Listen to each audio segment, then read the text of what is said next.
outra regra que a gente vai, na verdade não é regra, né? Uma outra ação que nós vamos fazer é justamente o investimento em atenção primária. E a atenção primária, ela investe o quê? Em uma mudança de cultura. E aí o que é a atenção primária?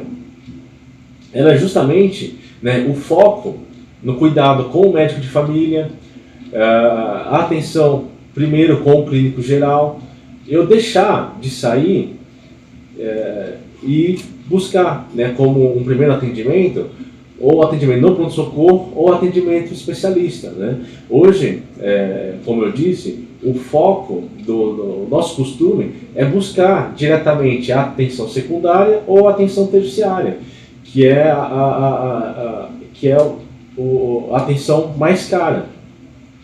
Investindo em atenção primária, né, a gente vai oferecer então médicos de família, clínicos gerais, eles vão ter uma ferramenta de um prontuário médico, justamente para registrar todo o histórico do atendimento, para que fiquem guardados todos os exames, e aí isso ficar como uma ferramenta para ser utilizada para todo médico que pertencer a essa jornada, né, integrada entre atenção primária, atenção secundária e atenção terciária. Vão ter enfermeiras para fazer o acompanhamento do associado. Então vão ter enfermeiras que periodicamente vão ligar para cada um de nós para lembrar das consultas de controle, para saber, né, como o associado está depois de uma orientação médica, de uma consulta. A ideia é não deixar ninguém solto, né, sem orientação. Com a atenção primária, o objetivo é a gente poder dar disponibilidade de agenda, tá? Não ter mais aqueles casos de agenda para 1, 2 ou 3 meses lá na frente. E a gente vê, né, 70% a 80% dos casos, eles podem ser resolvidos com a atenção primária.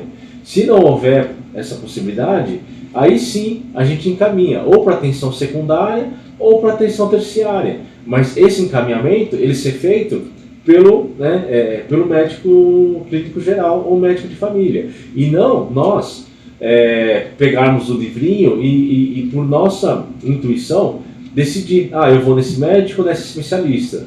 E aí, e repetindo, né, esse procedimento ao longo dessa rede. Então, o investimento, né, nessa estrutura de atenção primária, né, é um investimento que passa pelo quê? Pela mudança de cultura. Tá? É por isso que, na verdade, para incentivar essa mudança de cultura, a gente está isentando de coparticipação todo mundo que siga essa linha. Quem optar por seguir utilizando da forma como é hoje, cai na regra geral que nós estamos propondo, né? Que é justamente pagar 15% de coparticipação. Então, essa, né, a proposta da atenção primária e o seu cruzamento com a coparticipação. Esse slide aqui mostra justamente o quê? A própria ANS, né, ela está incentivando os planos de saúde a investir em atenção primária. E como é que ela está incentivando? Tornando obrigatório, né, os planos de saúde a colocar um valor menor em fundo de reserva. Justamente porque, como vai diminuir o custo assistencial, os planos podem ter um valor menor em fundo de reserva. E aí é o que a ANS coloca aqui nessa reportagem, nesse programa dela. Tá? Essa tabela aqui, ela traz o quê? Simulação de alguns casos reais, né, do ano de 2018, de alguns usuários. Tá? Então a gente pega a utilização deles no ano de 2018 em procedimentos ambulatoriais. Então aqui não tem nada de internação, tá? São valores relacionados a consultas, exames e terapias. Cada um vai poder ver a sua situação real no simulador que nós deixamos, está lá na área restrita, tá? Então tem lá simulador de coparticipação. Como é o entendimento do funcionamento aqui nessa planilha? Eu vou dar como exemplo o primeiro caso, tá? Então vocês estão vendo ali a faixa etária de 59 a 79 anos de idade. A gente está simulando uma diminuição da mensalidade de 12%. Como eu disse, a mensalidade, essa diminuição está sendo conservadora. A linha que trata de coparticipação é o valor que esse usuário pagaria de coparticipação, considerando o valor, considerando as novas regras, tá? Então, por exemplo, esse usuário pagaria de coparticipação em janeiro de 2018 R$ 1.011.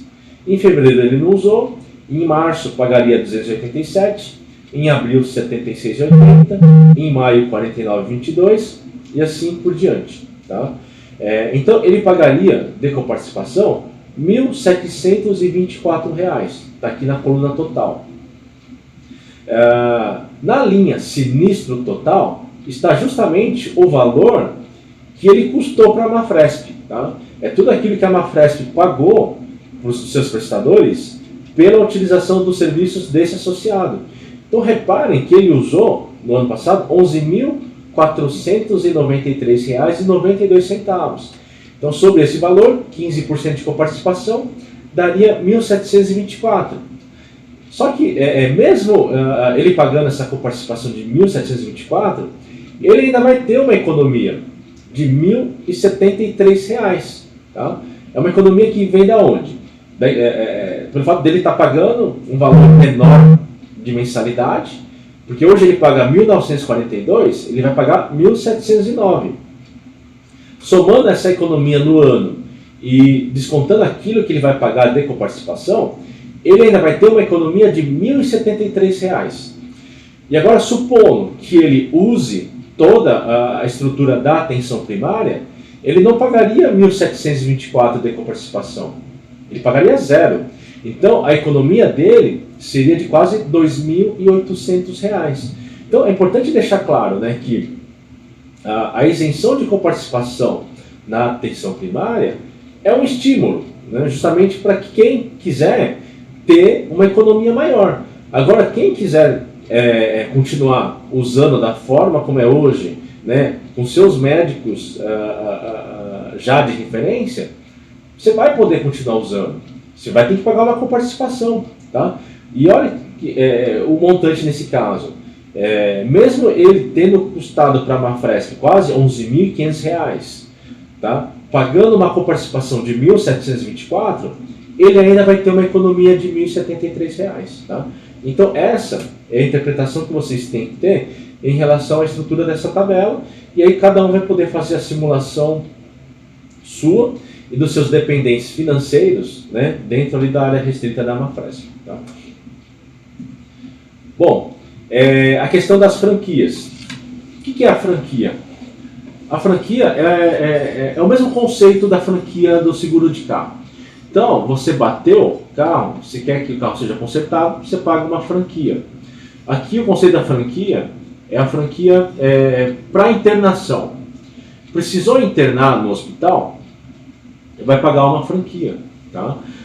O objetivo aqui não é tornar a internação uma coisa impossível de se fazer. Justamente, a gente estabeleceu valores de franquia que variam de meia a 20 cotas. Tá? E aí, aqui, ao colocar franquia, eu torno mais racional a utilização da internação. E realmente é estranho a gente falar, tornar mais racional a internação, mas eu preciso fazer isso, porque nós temos internações desnecessárias. Tá?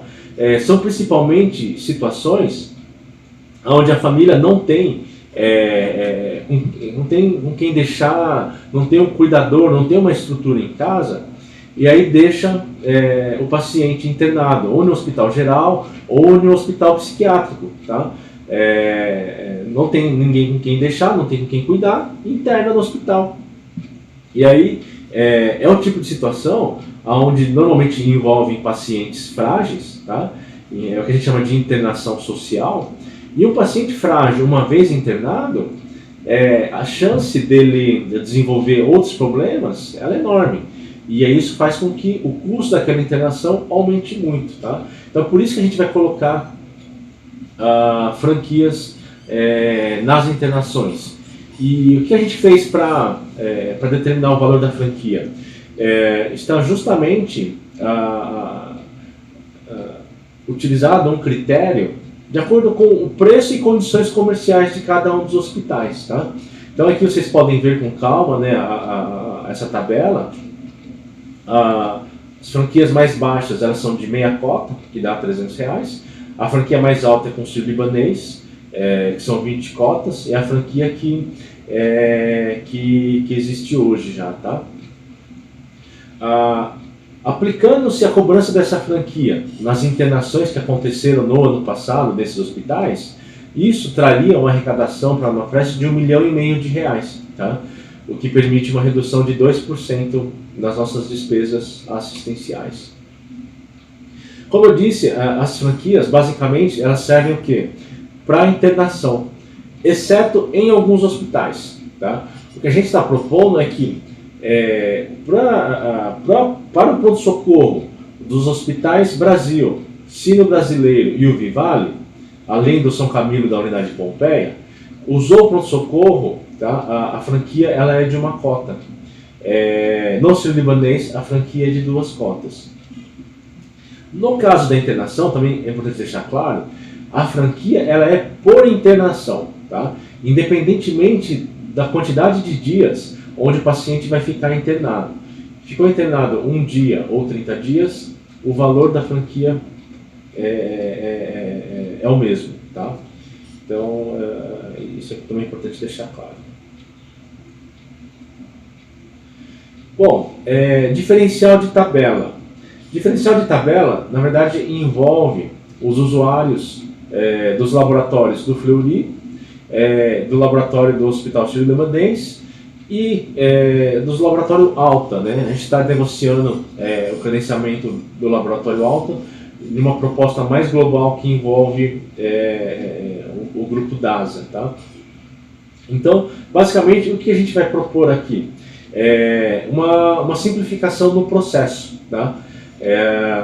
Hoje, quem é usuário desses laboratórios precisa vir aqui na Amafresp, assinar um termo, né, de ciência da diferença de tabela, e o nosso colaborador calcula, item a item, o valor dessa diferença que o associado vai ter que pagar. A ideia agora, o que é? É justamente tornar desnecessário o associado vir aqui assinar esse termo. A gente deixaria de fazer esse cálculo item a item, né, de exame a exame, e aí o próprio usuário ele vai ter à disposição um simulador, e esse simulador ele vai aplicar um percentual, que vai ser em torno de 50% do valor da tabela do sírio-libanês, do Fleury e do Alta, tá? Justamente porque hoje esses laboratórios custam, em média, 70% a mais do que a tabela da Amafresp, tá? Então, o que acontece? Vou dar um exemplo de um exame que eu pago R$100. Se a tabela da Amafresp é 100, a tabela do Sírio e do Fleury é 170, tá? Então, esses R$70, hoje, eles já são cobrados a título de diferença de tabela. E aí, para facilitar, então, esses R$70, eles vão ser cobrados como? Aplicando, né, um percentual em torno de 45% sobre os 170, que é o valor da tabela. Então, 40% em torno de aplicando sobre 170, dá mais ou menos R$68, que é o valor da diferença de tabela, tá? Então, é isso que envolve esse assunto. Então, é uma simplificação de processo que vai facilitar tanto para a gente quanto para o usuário, e que, na verdade, não foge, né, dessa regra de se cobrar um diferencial de tabela para quem utiliza os laboratórios mais caros.